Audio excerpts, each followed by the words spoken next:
अगर आप भी चाहते हैं बिट्टू मलंगिया इंटरटेनमेंट का ऑडियो वीडियो सबसे पहले आप तक पहुंचे, तो लाल बटन को दबाकर चैनल को सब्सक्राइब करें और बेल आइकन दबाना ना भूलें। Presented by बिट्टू मलंगिया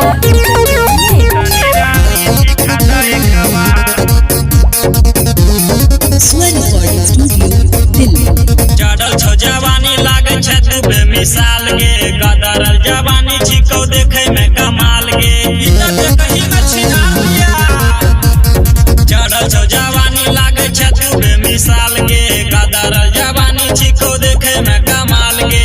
लच लच लच के छिको कमर के तोहार, तनी तनी रानी चिखा दा एक बार, कमर से कमर सटाला एक बार, होठावा से होठावा सटाला एक बार, तनी तनी रानी चिखा दा एक बार, तनी तनी रानी चिखा दा एक बार,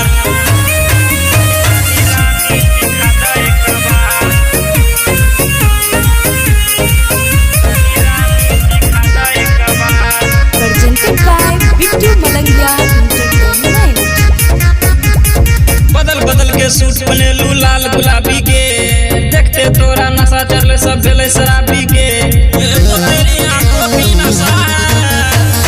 बदल बदल के सूट बनेलू लाल गुलाबी के, देखते तोरा नशा चढ़ले सब भेले शराबी के।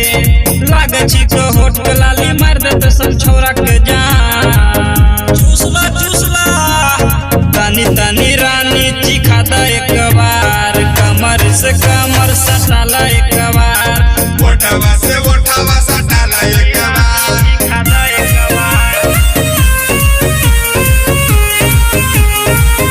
चिखा दा एक बार,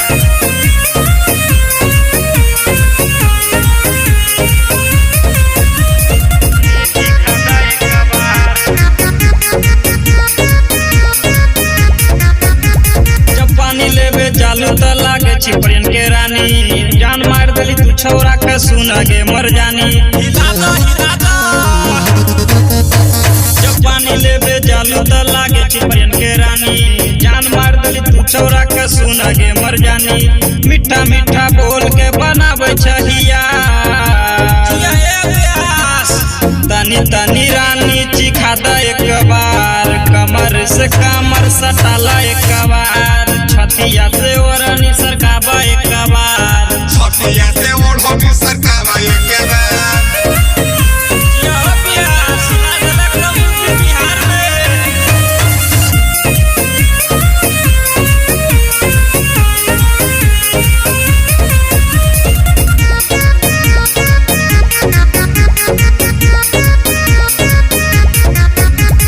चढ़ल छो जवानी छोड़े लागे छी को पानी, तनी चिखा दा हमरा के बहिया में अपरानी। हाला छोरिया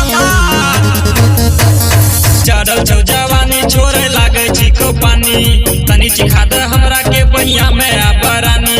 मगर है मोटकी के पर बिन प्रेमी राजेश रावत राजा करे छो इंतजार, साचो में मिथुन मन मानी के चिखा दा एक बार, कमर से कमर सटाला एक बार, तनी तनी रानी चिखा दा एक बार।